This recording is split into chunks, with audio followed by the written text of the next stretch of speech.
ओम शांति। आज हम सुनेंगे 17/7/2025 की प्रातः मूल्य क्लास। मूल्य का सार है, मीठे बच्चे, उच्च बनना है तो अपना पोता में रोज देखो।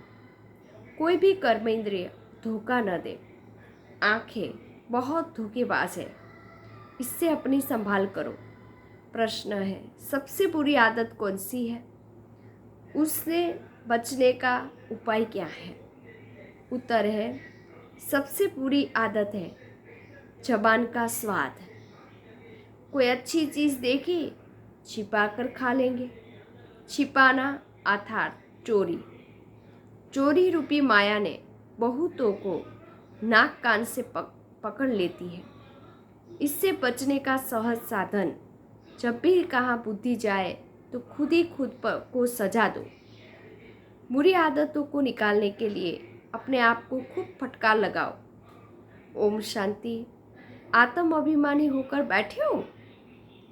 हर एक बात अपने आप से पूछनी होती है। हम आत्म अभिमानी होकर बैठे हैं और बाप को याद कर रहे हैं। गाया भी हुआ है, शिव शक्ति पांडव सेना। यह शिव बाबा की सेना बैठी हुई है। उस जिस्मानी सेना में से जवान होते हैं, बूढ़े व बच्चे आदि नहीं। इस सेना में तो बूढ़े, जवान, बच्चे आदि सब बैठे। यह है माया पर जीत पाने के लिए सेना।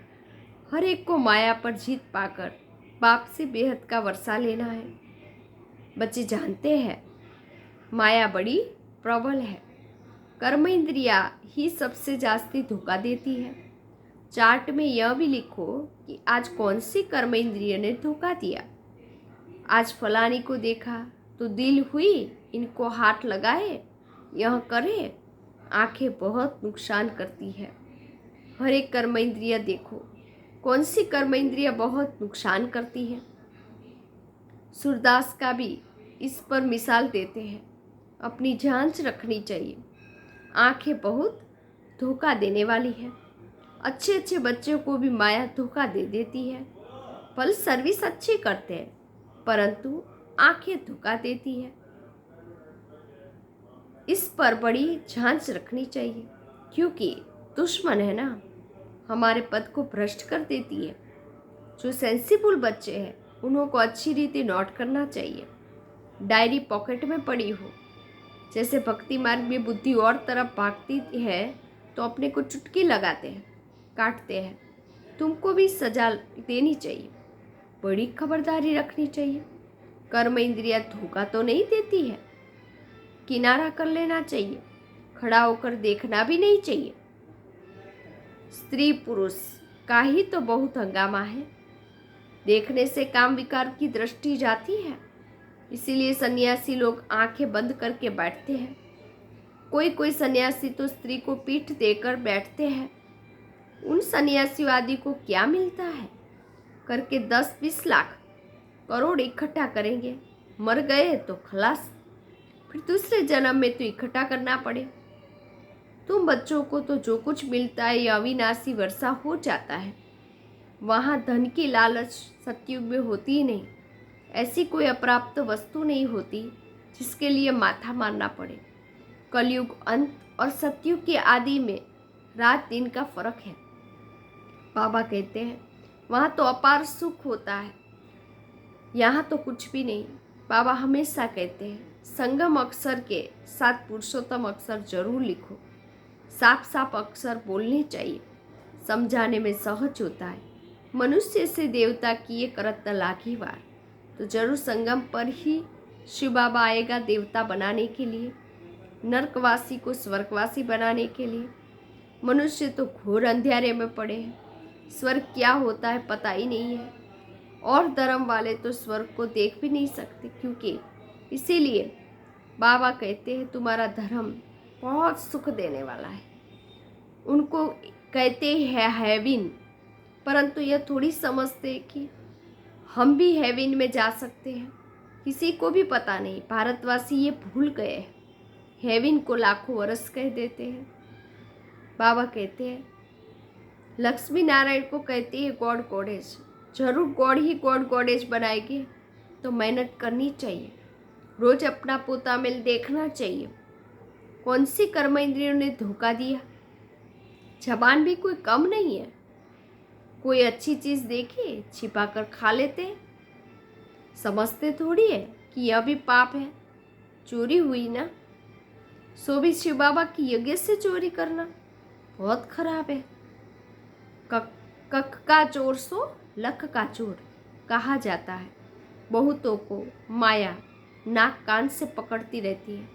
यह सब बुरी आदतें निकालनी है। अपने पर फटकार लगानी डालनी चाहिए। जब तक बुरी आदतें हैं तब तक ऊंच पद पा नहीं सकेंगे। जब तक बाबा कहते बुरी आदतें हैं तब तक ऊंच पद पा नहीं सकेंगे। स्वर्ग में जाना है तो स्वर्ग में जाना तो बड़ी बात नहीं है, परंतु कहाँ राजा रानी और कहाँ प्रजा, पद में अंतर हो जाता है। बाबा कहते हैं कर्म इंद्रियों की बड़ी जांच करनी चाहिए। कौन सी कर्म इंद्रियां धोखा देती है? पोता मेल निकालना चाहिए। व्यापार है ना, बाबा समझाते हैं मेरे से व्यापार करना है, ऊंच पद पाना है तो श्रीमत पर चलो। बाबा डायरेक्शन देंगे। इसमें भी माया विघन डालेगी, करने नहीं देगी। बाबा कहते ये भूलो मत। गफलत करने से फिर बहुत पछताएंगे। कभी ऊंच पद नहीं पाएंगे। कभी तो खुशी से कहते हम नर से नारायण बनेंगे, परंतु अपने से पूछते रहो कहाँ कर्म इंद्रियां धोखा तो नहीं देती। अपनी उन्नति करनी है तो बाप जो डायरेक्शन देते हैं उसे अमल में लाओ। सारे दिन का पोतामेल देखो। भूले तो बहुत होती रहती है। आंखें बड़ा धोखा देती है। तरस पड़ेगा, इनको खिलाओ, सौगात दूँ। अपना बहुत टाइम वेस्ट कर लेते हैं। माला का दाना बनने में बड़ी मेहनत है। 8 रतन है मुख्य, 9 रतन कहते हैं। एक तो बाबा, बाकी 8। बाबा की निशानी तो चाहिए ना बीच में। कोई ग्रहचारी आती है तो 9 रतन की अंगूठी आदि पहनाते हैं। इतने ढेर पुरुषार्थ करने वालों से 8 निकलते हैं, पास विथ ऑनर्स। 8 रत्नों की बहुत महिमा है। दे अभिमान में आने से कर्म इंद्रिया बहुत धोखा देती है। भक्ति में भी चिंता रहती है ना, सिर पर पाप बहुत है।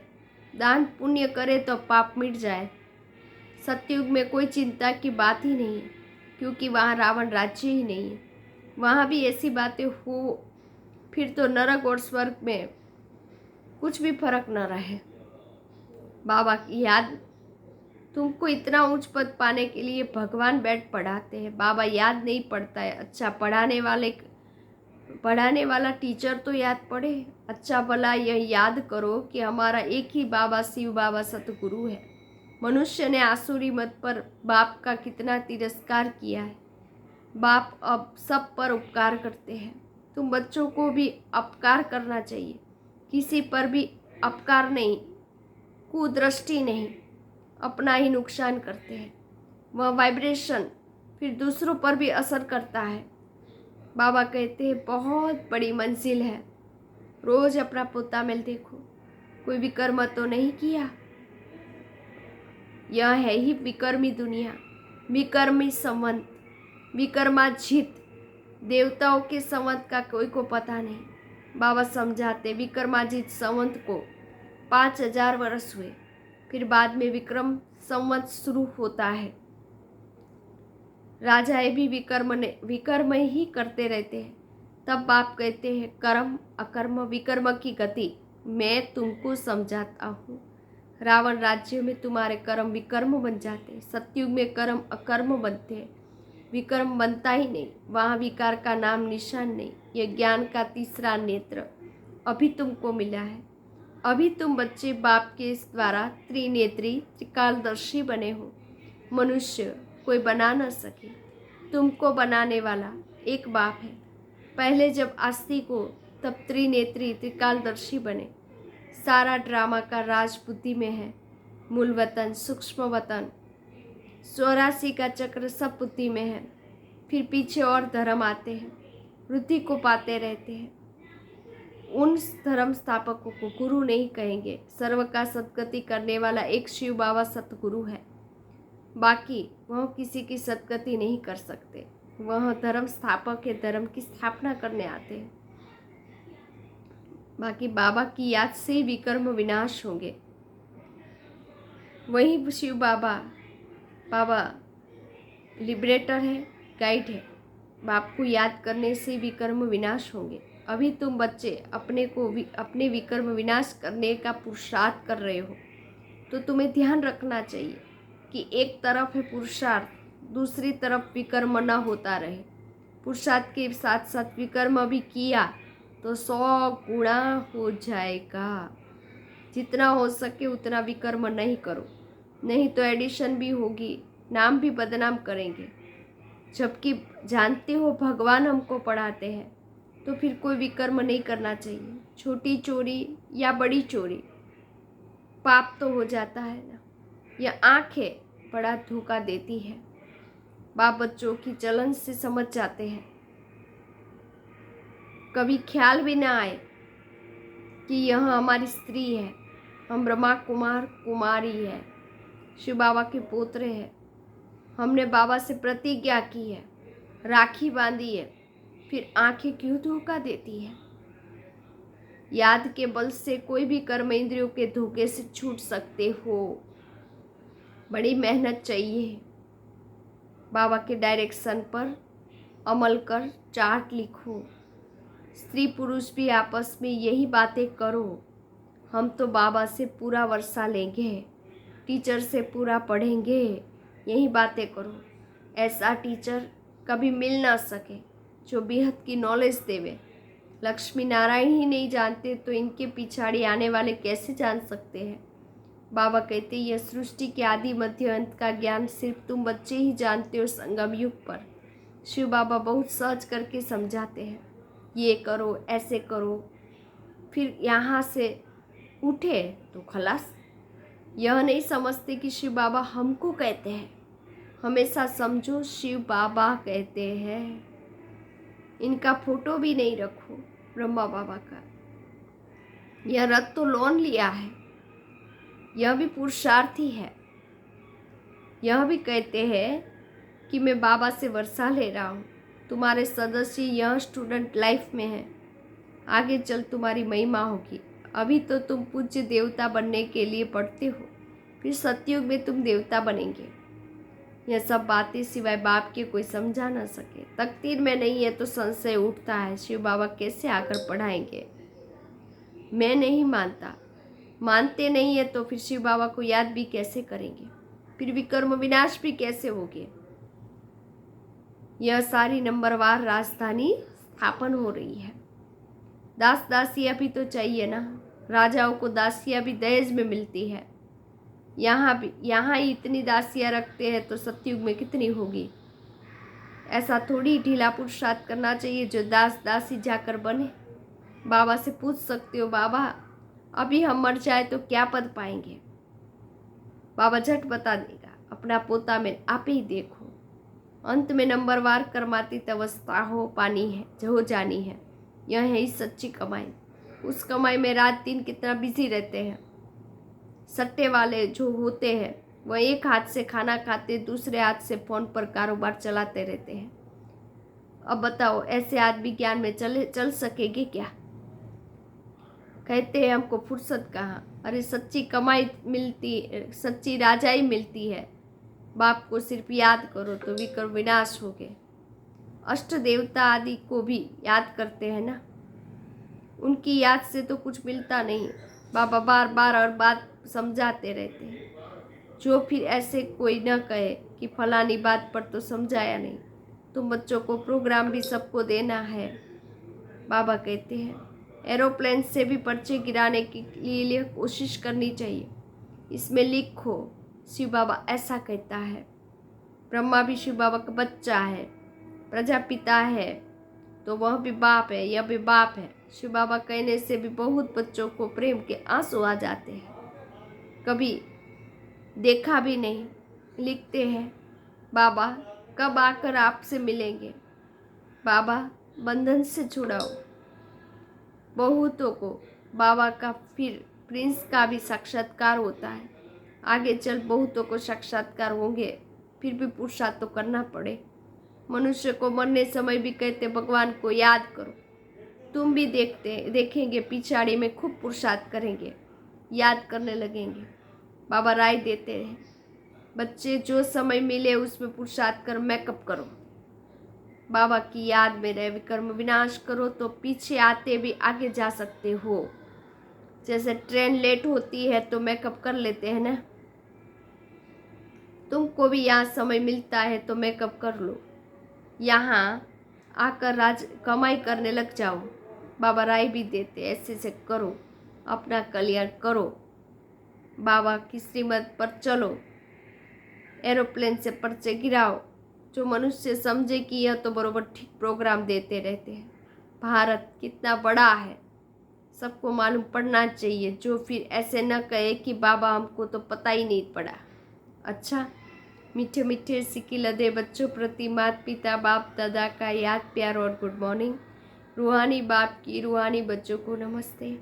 हम रूहानी बच्चों की रूहानी बाप दादा को याद प्यार गुड मॉर्निंग, नमस्ते नमस्ते नमस्ते, सदा रहो हंसते। मैं कौन आत्मा, मेरा कौन शिव बाबा, कहाँ जाना परम धाम। बाबा थैंक यू, बाबा शुक्रिया, मेरा बाबा, मीठा बाबा, प्यारा बाबा, लाडला बाबा, वाह बाबा वाह, धन्यवाद बाबा। धारणा के लिए मुख्य सार। पहली पॉइंट, सेंसिबल बन अपनी जांच करनी है कि आंखें धोखा तो नहीं देती है। कोई भी कर्म इंद्रियों के वश हो, उल्टा कर्म नहीं करना है। याद के बल से कर्म इंद्रियों के धोखे से छूटना है। इस सच्ची कमाई के लिए समय निकालना है। पीछे आते भी पुरुषार्थ से मेकअप कर लेना है। यह विकर्म विनाश करने का समय है, इसलिए कोई भी विकर्म नहीं करना है। वरदान है, बालक सो मालिक के पाठ द्वारा निहंकारी और निराकारी भव। बालक बनना अर्थात हद के जीवन का परिवर्तन होना। कोई कितने भी बड़े देश का मालिक हो, धन व परिवार का मालिक हो, लेकिन बाप के आगे सब बालक है। तुम ब्राह्मण बच्चे भी बालक बनते हो तो बेफिक्र बादशाह और भविष्य में विश्व के मालिक बनते हो। बालक सो मालिक हूँ, यह स्मृति सदा निरहंकारी निराकारी स्थिति का अनुभव कराती है। बालक अर्थात बच्चा बनना माना माया से बच जाना। स्लोगन, प्रसन्नता ही ब्राह्मण जीवन की पर्सनालिटी है, तो सदा प्रसन्नचित हो रहो। अव्यक्त इशारे, संकल्पों की शक्ति जमा कर श्रेष्ठ सेवा के निमित्त बनो।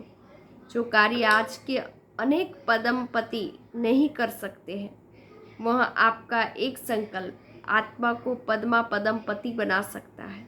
इसलिए श्रेष्ठ संकल्प की शक्ति जमा करो। श्रेष्ठ संकल्प की शक्ति को ऐसा स्वच्छ बनाओ जो जरा भी व्यर्थ की अस्वस्थता भी न रहे। तब यह शक्ति